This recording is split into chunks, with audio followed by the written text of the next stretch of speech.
ప్రభువైన యేసుక్రీస్తు నామమున మీ అందరికీ నా శుభవందనాలండి. ఈరోజు దేవుని వాగ్దానం ద్వితీయోపదేశకాండము 7వ అధ్యాయము 15వ వచనము. యెహోవా నీ యొద్ద నుండి సర్వరోగములను తొలగించి నీవెరిగియున్న ఐగుప్తులోని కఠినమైన క్షయవ్యాధులన్నిటినీ నీకు దూరపరిచి నేను ద్వేషించి మొదలు వారికి వాటిని పంపించునని వాగ్దానం ఇచ్చిన పరిశుద్ధాత్ముడు అర్ధరాత్రి లేచి ప్రార్థన చేసి స్తుతులు చెల్లించి మళ్ళా ప్రార్థన చేసి దేవుని అన్నప్పుడు దేవుడు ఈ వాగ్దానం చేయించాలని వెంటనే స్టేటస్ పెట్టిన చూడండి. ఇక్కడ మనం ప్రతిరోజు దినం కూడా ఉదయకాలం, మధ్యకాలం, సాయంత్రకాలం అర్ధరాత్రులు ప్రార్థన చేస్తున్నాం కదండి. స్తుతియాగం చేస్తున్నాం. బైబిల్ దేవుని కృపలను పూర్తి రాశాను. ఆ విధంగా చేస్తున్నాం. బైబిల్ ధ్యానిస్తున్నాం. ఉపవాస ప్రార్థన చేస్తున్నాం. ఆ విధంగా చేస్తున్నాం కాబట్టి దేవుడు మన నిద్ర నుండి సర్వరోగం తొలగించేస్తా అంటున్నారు అనమాట.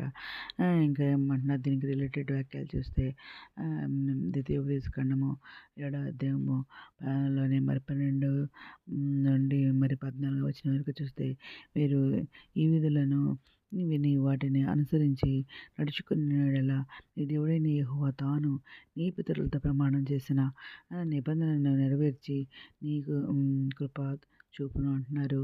ఆయన నిన్ను ప్రేమించి ఆస్వాదించి అభివృద్ధి చేసి నీకు ఇచ్చినని నీ పితరులతో ప్రమాణం చేసిన దేశములో నీ గర్భఫలమును, నీ భూఫలమైన నీ సస్యమును, నీ ద్రాక్షారసమును, నీ నూనెను, నీ పశువుల మందలను, నీ గొర్రెల మందలను,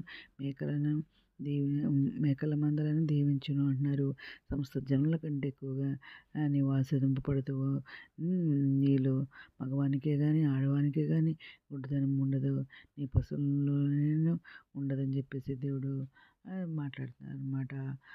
ఇంకా మరి ద్వితీయోపదేశకాండం 7వ అధ్యాయంలోని 22వ వచనము చూస్తే మరి ఇక్కడ దేవుడు 22వ వచనంలో ఏమంటున్నాడు, నీ దేవుడైన యెహోవా నీ ఎదుట నుండి మరి క్రమక్రమంగా ఈ జనములను తొలగించును అంటున్నారు.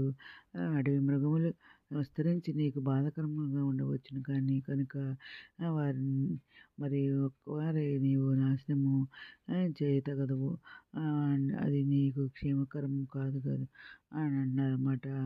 నీ దేవుడైన యెహోవా వారిని నీకు అప్పగించి వారిని నశింపచే వరకు వారిని బహుగా తలడల్లు చేస్తానంటున్నారు. అందుకని ఇంకా దేవుడు ఏ విధంగా నిర్గమకాండము ఇంకా 15-26 వచనం చూస్తే మీ దేవుడైన యెహోవా వాక్కును శ్రద్ధగా విని ఆయన దృష్టికి న్యాయమైనది చేసి ఆయన ఆజ్ఞలకు విధేయులై ఆయన కట్టడలన్నిటిని అనుసరించి నడిచినలా నేను ఐగుప్తులో కలుగజేసిన రోగముల్లో ఏది మీకు రాని అని అంటున్నారు. నిన్ను స్వస్థపరిచే యెహోవాని నేనని చెప్పేసి దేవుడు మాట్లాడుతున్నారండి. ఇంకా మరి 3వ యోహాను రాసిన పత్రిక 2వ వచనం చూస్తే ప్రియుడా, నీ ఆత్మ వర్ధిల్లుచున్న ప్రకారము నీవు అన్ని విషయములను వర్ధిల్లుచు సౌఖ్యంగా ఉండవాలని ప్రార్థించునని అంటున్నారన్నమాట దేవుడు.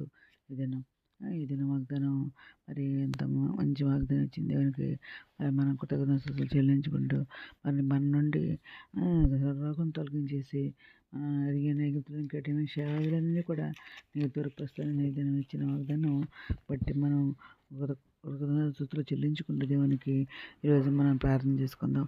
మౌనతర సరస్వతిముద్ర ఘనమైన ఎలా శుద్ధిస్తున్నా తండ్రి, ఎనభై ప్రపంచం ప్రతి ఒక్క బిడ్డని పేరు పేరు న్యాయం చేసుకోండి. ఆయన ప్రతి ఒక్క బిడ్డ అసలు తట్టండి అక్కడ తట్టని కోరికలు వచ్చండి.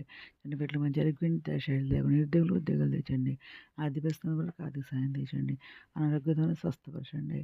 వేదనలను ఓదార్చండి. ఎక్కువైన వారు లేతండి. రక్షణ తెచ్చండి. యవనస్తులు బలపరచండి.